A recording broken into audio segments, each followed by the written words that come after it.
Hello students. बेटा last term पे हम लोगों ने क्या किया था, हम लोग आरएनएस थ्योरी पढ़ रहे थे। मैं थोड़ा जल्दी से उसको आगे बढ़ लेता हूँ। उसमें मतलब क्या क्या कराया था मैंने वो रिवाइज करा देता हूँ बस 2 मिनट में। क्या था आरएनएस थ्योरी में बता रही थी कि जो रेट कांस्टेंट के होता है वो टेम्परेचर पे कैसे डिपेंड करता है। इक्वेशन ट्राई हुई थी K is equal to A into e की power minus E upon R T. K is equal to A into e की power minus e upon RT, where K is a rate constant, A is the Arrhenius constant or exponential factor or frequency factor, E is the activation energy. And what does this e की power minus e upon RT represent? It represents the number of molecules, number of activated, fraction of activated molecules. Activated molecules क्या होते हैं? ऐसे molecules जिनके पास sufficient amount of energy होती है जिससे वो प्रोडक्ट बना सकें। एक पॉइंट क्या लिखा था, E और A जो दोनों होते हैं, आरएनएस कांस्टेंट और जो एक्टिवेशन एनर्जी होती है वो टेम्परेचर डिपेंड नहीं करती है। आरएनएस कांस्टेंट की यूनिट वही होती है जो रेट कांस्टेंट की यूनिट होती है।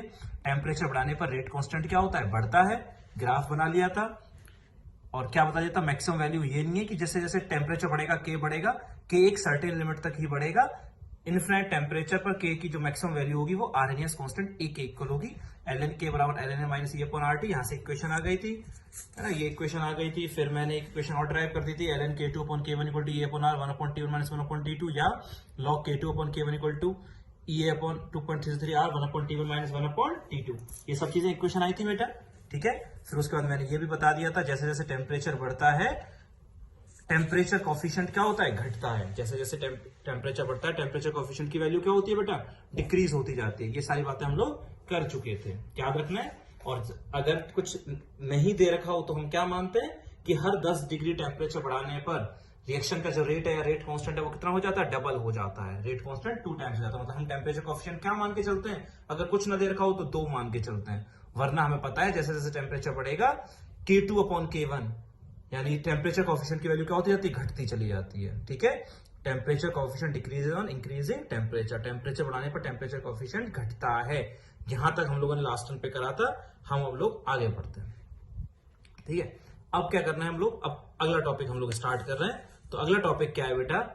मैं क्या कर रहा हूं, अब एक ग्राफ प्लॉट कर रहा हूं। किस किस के बीच में? Energy versus reaction coordinates.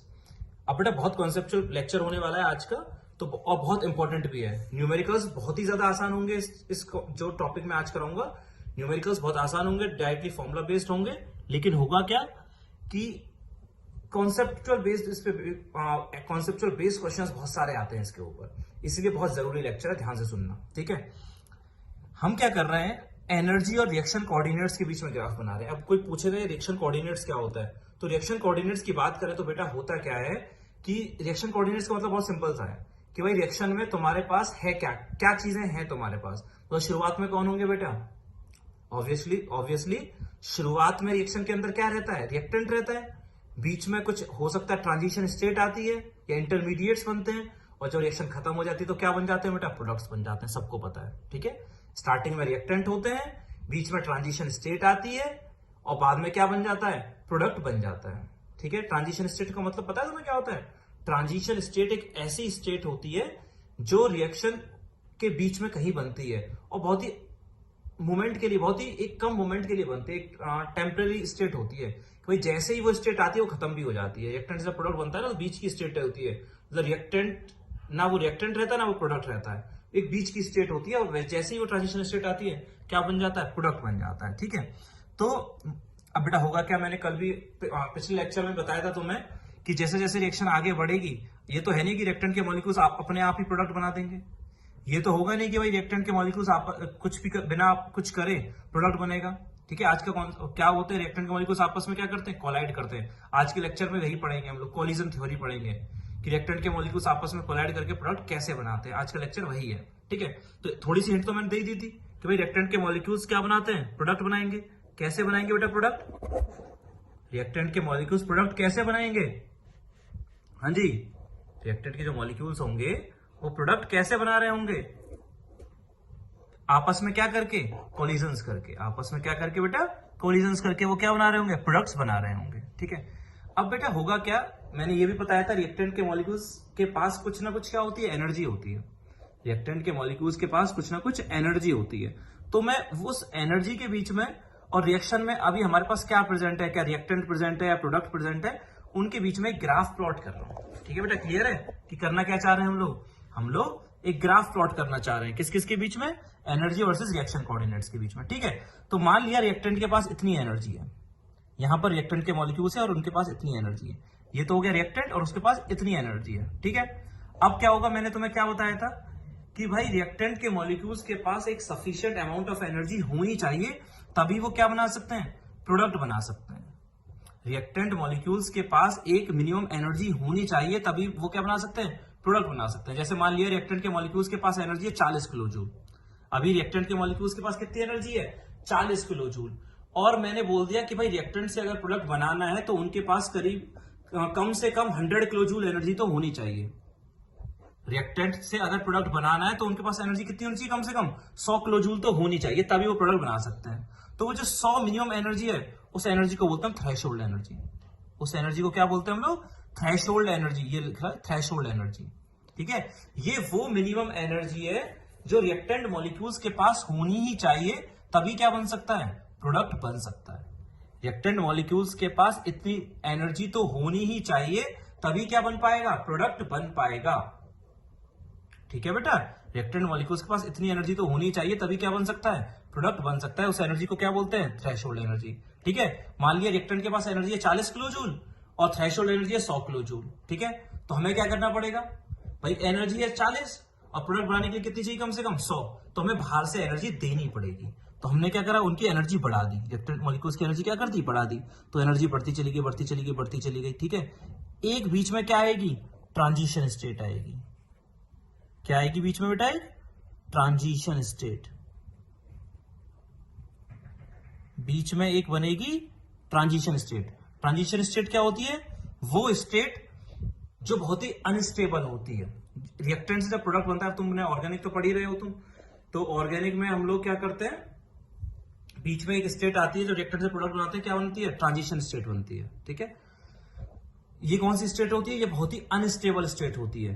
क्या होती है, अनस्टेबल स्टेट। ये इस स्टेट पर एनर्जी क्या होती है, मैक्सिमम होती है। इस स्टेट पर एनर्जी क्या होती है, मैक्सिमम। और तुम्हें पता ही है, एनर्जी जितनी ज्यादा होती है, स्टेबिलिटी उतनी ही क्या होती है, कम होती है। एनर्जी जितनी ज्यादा होती है, स्टेबिलिटी उतनी ही क्या होगी, कम होगी।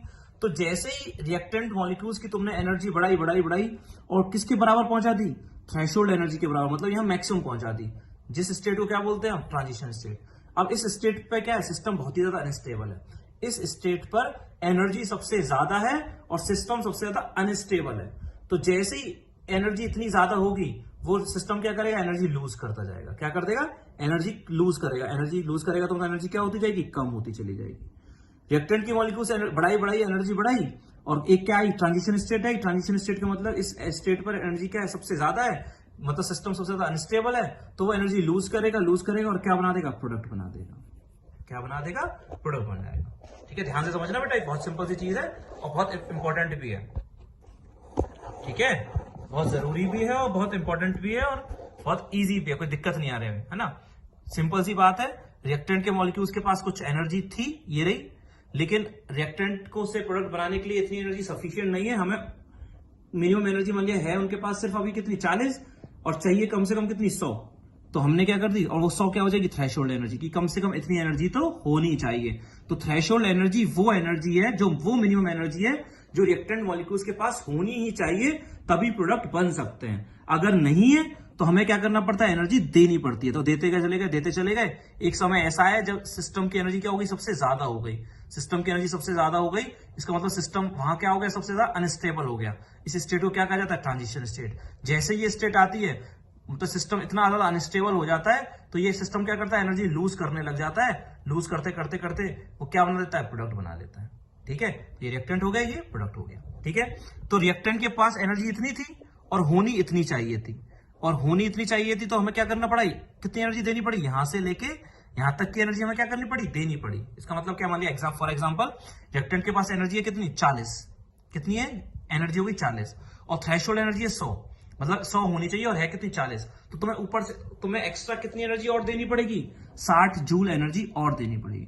40 जूल एनर्जी थी उनके पास और होनी चाहिए थी कम से कम कितनी, 100, तो हमें 60 एक्स्ट्रा और देनी पड़ेगी। वो एक्स्ट्रा इस ग्राफ में कौन बताएगा, यहां से लेके यहां तक का पोर्शन, कि एक्स्ट्रा इतनी एनर्जी देनी पड़ रही है। इसी एनर्जी को हम लोग क्या बोलते हैं बेटा, एक्टिवेशन एनर्जी बोलते हैं। इसी एनर्जी को क्या बोलते हैं, एक्टिवेशन एनर्जी।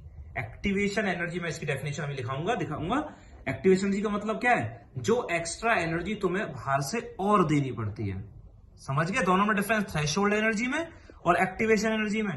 थ्रेशोल्ड एनर्जी का मतलब होता है रिएक्टेंट मॉलिक्यूल्स के पास कम से कम इतनी एनर्जी तो होनी ही चाहिए, ठीक है। मान लिया है उनके पास 40 और थ्रेशोल्ड एनर्जी है 100, मतलब इतनी तो होनी चाहिए। तो तुम्हें एक्स्ट्रा कितनी देनी पड़ेगी? 60। तो ये 60 क्या हो जाएगी बेटा सिस्टम की? एक्टिवेशन एनर्जी हो जाएगी, कि तुम्हें बाहर से इतनी एनर्जी रिएक्टेंट को और देनी पड़ेगी। तो वो क्या होती है? Activation energy. कौन सी रिएक्शन की है बेटा ये एक्टिवेशन एनर्जी? फॉरवर्ड रिएक्शन की। फॉरवर्ड की क्यों? क्योंकि फॉरवर्ड रिएक्टेंट से क्या बनाना है तुम्हें? प्रोडक्ट बनाना है। तो रिएक्शन को आगे ले जाने के लिए कम से कम इतनी एनर्जी और देनी पड़ेगी तुम्हें।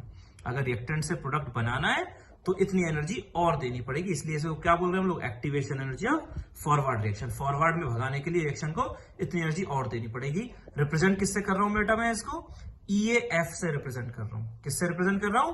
EAF, activation energy of forward reaction. ठीक है बेटा। अब बताओ रिएक्शन क्या हो रही है? मान लिया रिएक्शन हो रही है, रिएक्टेंट से क्या बन रहा है? प्रोडक्ट बन रहा है, ठीक है।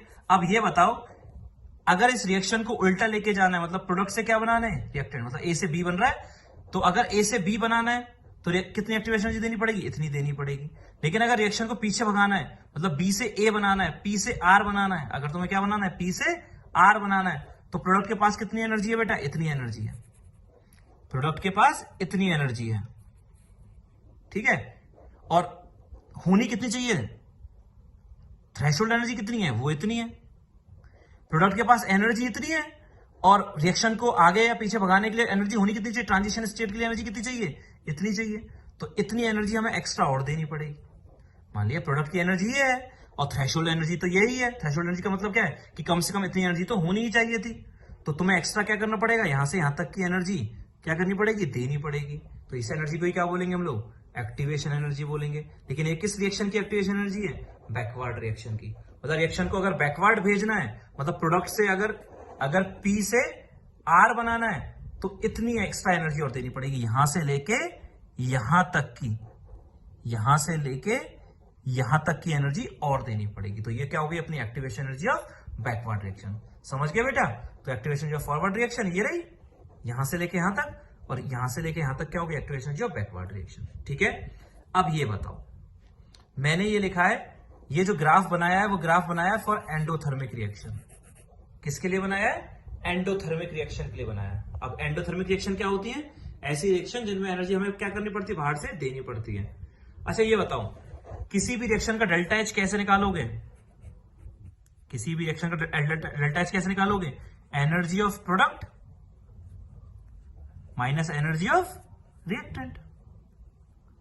अरे भैया ये तो निकालेंगे। अगर तुम्हें डेल्टा एच निकालना है किसी रिएक्शन का, डेल्टा एच का मतलब क्या है? कि भाई रिएक्शन में कितनी एनर्जी देनी पड़ी है, नेट कितनी बाहर निकली।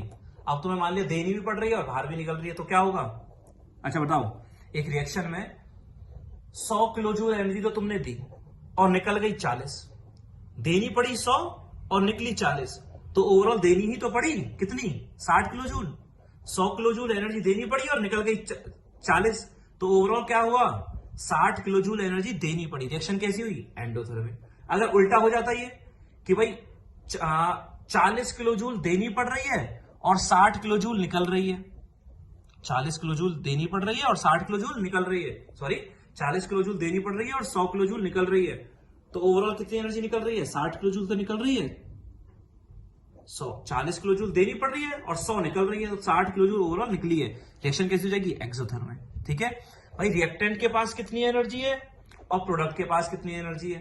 भाई रिएक्टेंट के पास एनर्जी है 40 और प्रोडक्ट के पास एनर्जी है 100, तो डेल्टा एच होगा रिएक्शन का 100 माइनस 40। प्रोडक्ट की एनर्जी माइनस रिएक्टेंट की एनर्जी। डेल्टा एच क्या होता है? प्रोडक्ट की एनर्जी माइनस रिएक्टेंट की एनर्जी, ये होता है delta H, enthalpy. Overall reaction में कितनी एनर्जी का लेन देन हुआ? ओवरऑल रिएक्शन में, क्योंकि मैं याद है मेरे को, क्योंकि रिएक्शन जो होती है वो कांस्टेंट प्रेशर पर होती है और कांस्टेंट प्रेशर पर हीट किसके इक्वल होती है? डेल्टा एच के इक्वल। भाई मॉलिक्यूल्स, मतलब प्रोडक्ट के पास कितनी एनर्जी है माइनस रिएक्टेंट के पास कितनी एनर्जी है। मान लिया रिएक्टेंट मॉलिक्यूल्स के पास एनर्जी थी 40, तो सिंपल सा एग्जांपल सोचो, मैं इसको समझाने के लिए क्या बता रहा हूं। मान लिया रिएक्टेंट के मॉलिक्यूल्स जो हैं उनके पास एनर्जी है, रिएक्टेंट के जो मॉलिक्यूल्स हैं उनके पास एनर्जी है मान लिया 50 किलो जूल रिएक्टेंट के पास, और प्रोडक्ट के पास आ गई 100। प्रोडक्ट के पास कितनी आ गई? 100। इसका मतलब क्या हुआ? तुमने बाहर से एक्स्ट्रा 50 दी होगी तभी तो प्रोडक्ट के पास 100 आई होगी। दोबारा सोचो भाई, रिएक्टेंट के मॉलिक्यूल्स के पास एनर्जी है 50 किलो जूल, और जब मैंने प्रोडक्ट देखे तो उनके पास एनर्जी थी 150 किलो जूल। इसका मतलब तुमने बाहर से 100 किलो जूल एनर्जी दी होगी, तभी क्या हुई होगी? प्रोडक्ट की एनर्जी 150 हुई होगी। 50 तो पहले थी उनपे, लेकिन अब 150 हो गई, तो तुमने बाहर से 100 और दी होगी। तो ओवरऑल एनर्जी कितनी देनी पड़ी? 100 देनी पड़ी ना। कैसे निकला? 150 माइनस 50 कैसे निकला? प्रोडक्ट की एनर्जी माइनस रिएक्टेंट की एनर्जी। ध्यान रखना बेटा कि डेल्टा एच कैसे निकालते हैं? प्रोडक्ट की एनर्जी माइनस रिएक्टेंट की एनर्जी। ठीक, अब देखो इस ग्राफ को, प्रोडक्ट की एनर्जी माइनस रिएक्टेंट की एनर्जी। प्रोडक्ट की एनर्जी कितनी है? यहां तक है, यहां से लेके यहां तक है, और रिएक्टेंट की एनर्जी कितनी है? यहां से लेके यहां तक। ठीक है, ये तो हो गई प्रोडक्ट की एनर्जी, और ये हो गई रिएक्टेंट की एनर्जी। ये प्रोडक्ट की एनर्जी और ये रिएक्टेंट की एनर्जी। तो डेल्टा एच क्या हो जाएगा? ये माइनस ये, और प्रोडक्ट की एनर्जी में रिएक्टेंट की एनर्जी माइनस करोगे तो ये किसके इक्वल आएगा? इसी के इक्वल तो आएगा भाई। इसमें से इसको माइनस कर रहे हो तो कितना बचेगा? ये तो बचेगा डेल्टा एच। ठीक है, अच्छा ये बताओ, एक तो फॉर्मूला आ गया डेल्टा एच का, प्रोडक्ट की एनर्जी माइनस रिएक्टेंट की एनर्जी, लेकिन क्या ये वाला जो पोर्शन है कुछ और भी बता रहा है तुमको? ये वाला पोर्शन डेल्टा एच का, ये देखो यहां से लेके यहां तक कितना है?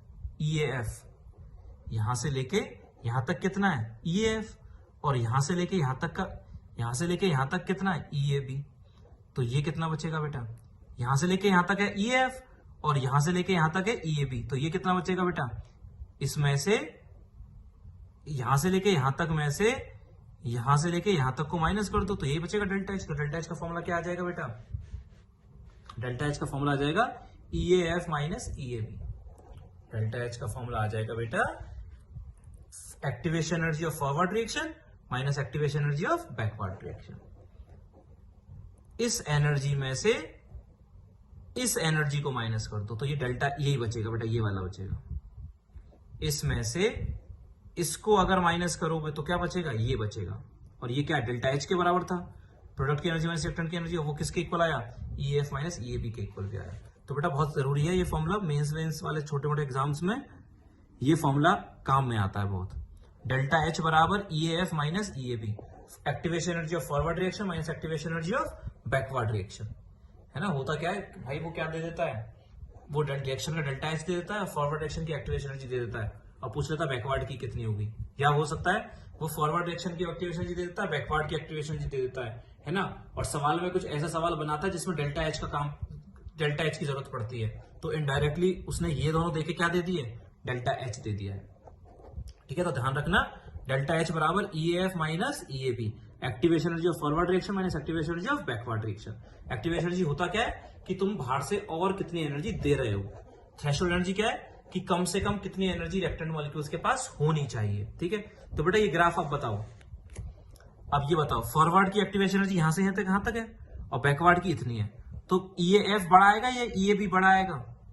EAF तो यहां से लेके यहां तक है, और EAB यहां से लेके यहां तक है, तो कौन बड़ा आएगा? EAF बड़ा आएगा। तो EAF बड़ा है, EAB छोटा है इस रिएक्शन के लिए। EAF बड़ा है, EAB छोटा है, तो डेल्टा एच क्या आएगा? पॉजिटिव। पॉजिटिव किसके लिए होता है? एंडोथर्मिक के लिए होता है। डेल्टा एच पॉजिटिव किसके लिए होता है? एंडोथर्मिक के लिए। यहां से भी सोच सकते हो डेल्टा एच और कैसे निकालते हैं? Energy of product minus energy of reactant. Product की एनर्जी कहां से कहां तक है? यहां से लेके यहां तक की एनर्जी है, और रिएक्टेंट की एनर्जी यहां से लेके यहां तक की है। ज्यादा किसकी है? प्रोडक्ट की एनर्जी ज्यादा है, रिएक्टेंट की एनर्जी कम है। प्रोडक्ट की एनर्जी ज्यादा है, रिएक्टेंट की एनर्जी कम है, तो माइनस करोगे प्रोडक्ट की एनर्जी में रिएक्टेंट की एनर्जी, तो क्या आएगा? प्लस आएगा। तो रिएक्शन कैसी हो गई? एंडोथर्मिक हो गई। भाई प्रोडक्ट की एनर्जी ज्यादा होने का मतलब क्या है कि तुमने बाहर से और दी होगी तभी तो ज्यादा हुई है, तो बाहर से और दी होगी, इसका मतलब रिएक्शन कैसी? एंडोथर्मिक। भाई रिएक्टेंट से ज्यादा एनर्जी प्रोडक्ट के पास अगर है, इसका मतलब एक्स्ट्रा तुमने बाहर से और दी है उसको, तो रिएक्शन कैसी है? एंडोथर्मिक है। ठीक है, अगर यही ग्राफ हमें किसके लिए बनाना होता? एक्सोथर्मिक के लिए बनाना होता। किसके लिए? एक्सोथर्मिक के लिए। एक्सोथर्मिक में क्या होगा? हीट निकलेगी। हीट निकलेगी, इसका मतलब क्या हुआ? रिएक्टेंट के पास ज्यादा होगी और प्रोडक्ट के पास क्या होगी? कम होगी। रिएक्टेंट मॉलिक्यूल्स के पास एनर्जी ज्यादा रही होगी और प्रोडक्ट मॉलिक्यूल्स के पास क्या रही होगी? कम हो गई होगी। क्यों गई होगी? भाई रिएक्टेंट ज्यादा एनर्जेटिक है और प्रोडक्ट कम एनर्जेटिक है, इसका मतलब रिएक्शन में से एनर्जी निकल गई होगी, मतलब रिएक्शन कैसी हो गई होगी, एक्सोथर्मिक। ग्राफ कैसे बनाएंगे, मान लिया ये तो हो गई एनर्जी किसकी, रिएक्टेंट की, ठीक है। रिएक्टेंट के पास इतनी एनर्जी है, जिसको वो ऊपर वाला ग्राफ नहीं समझ, मैं दोबारा समझा रहा हूं दूसरे ग्राफ से। रिएक्टेंट मॉलिक्यूल्स के पास इतनी एनर्जी है, ठीक है। अब मान लिया लेट से 40 किलो जूल एनर्जी है, लेकिन रिएक्टेंट से प्रोडक्ट बनाने के लिए हमें होनी चाहिए 100 किलो जूल, मतलब वो कितनी एनर्जी होगी, थ्रेशोल्ड एनर्जी हो गई, ठीक है 40, होनी चाहिए 100। तो हमें क्या करना पड़ेगा बेटा, हमें बाहर से और एनर्जी देनी पड़ेगी। तो मैंने रिएक्टेंट मॉलिक्यूल से एनर्जी बढ़ा दी, मैं यहां पहुंच गया, ठीक है। किस एनर्जी पर पहुंच गया, थ्रेशोल्ड एनर्जी पर। इसका मतलब क्या है, वो एनर्जी जो रिएक्टेंट के पास होनी चाहिए तभी प्रोडक्ट बन सकता है। और ये जो स्टेट आएगी जहां पर एनर्जी सबसे ज्यादा है, उस स्टेट को क्या बोलते हैं हम लोग, ट्रांजिशन स्टेट बोलते हैं।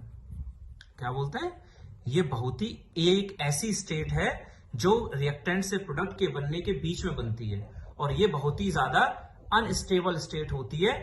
ये मतलब यहां पर सिस्टम जो है वो सबसे ज्यादा एनर्जी वाला होता है, सिस्टम के पास एनर्जी सबसे ज्यादा है, इसलिए सिस्टम ज्यादा अनस्टेबल है। एनर्जी सबसे ज्यादा, स्टेबिलिटी सबसे कम, तो सिस्टम जो है वो बहुत ज्यादा अनस्टेबल है। तो जैसे ही ये बनेगी, रिएक्शन क्या करेगी, एनर्जी लूज करता जाएगा। मान लिया प्रोडक्ट यहां पहुंच गया, तो एनर्जी क्या हो गई, ये हो गई प्रोडक्ट की, ठीक है, प्रोडक्ट बन गया।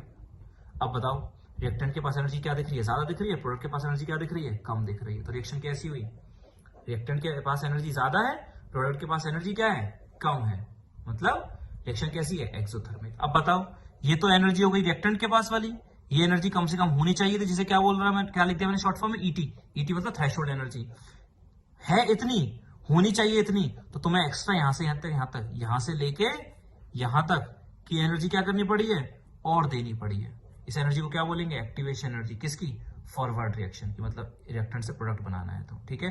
प्रोडक्ट के पास एनर्जी है इतनी, ट्रांजिशन स्टेट है, ये है इतनी और होनी चाहिए इतनी, तो यहां से लेके यहां तक एनर्जी क्या करनी पड़ेगी, तुम्हें देनी पड़ेगी। एनर्जी इतनी सी है, होनी इतनी चाहिए, तो प्रोडक्ट से अगर रिएक्टेंट बनाना है तो तुम्हें यहां से लेके यहां तक की एक्स्ट्रा एनर्जी और देनी पड़ेगी। इस एनर्जी को क्या बोलेंगे हम लोग, activation energy of backward reaction. क्या बोलेंगे, एक्टिवेशन एनर्जी ऑफ, प्रोडक्ट के पास एनर्जी इतनी है, होनी इतनी चाहिए, तो यहां से लेके यहां तक को क्या बोल देंगे, activation energy of backward reaction. Delta H क्या आ जाएगा, EAF माइनस EAB।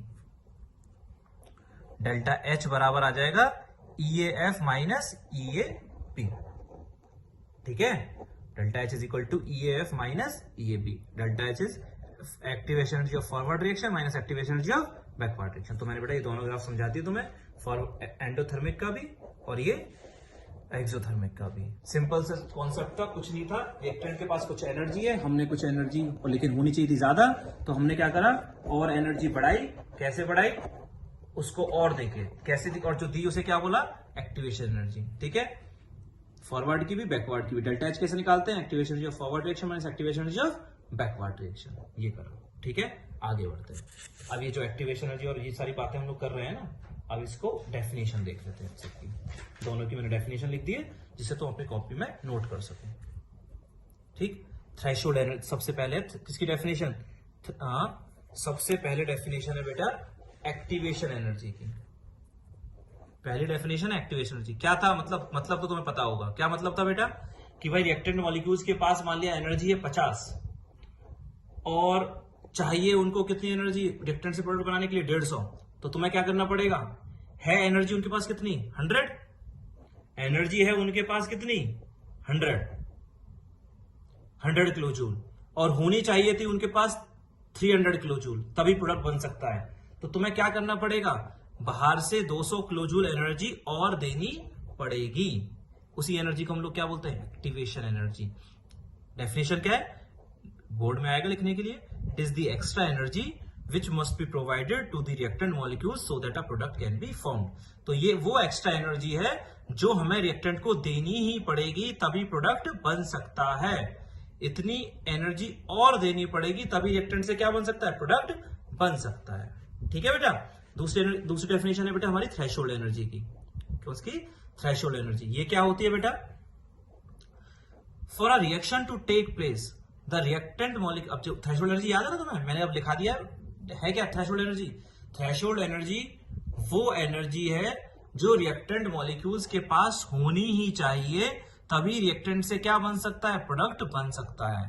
भाई रिएक्टेंट मॉलिक्यूल्स के पास इतनी एनर्जी तो कम से कम होनी ही चाहिए, तभी वो क्या बना पाएगा, प्रोडक्ट बना पाएगा। ठीक है, हम लोग इसको नेक्स्ट लेक्चर में करते हैं। Thank you.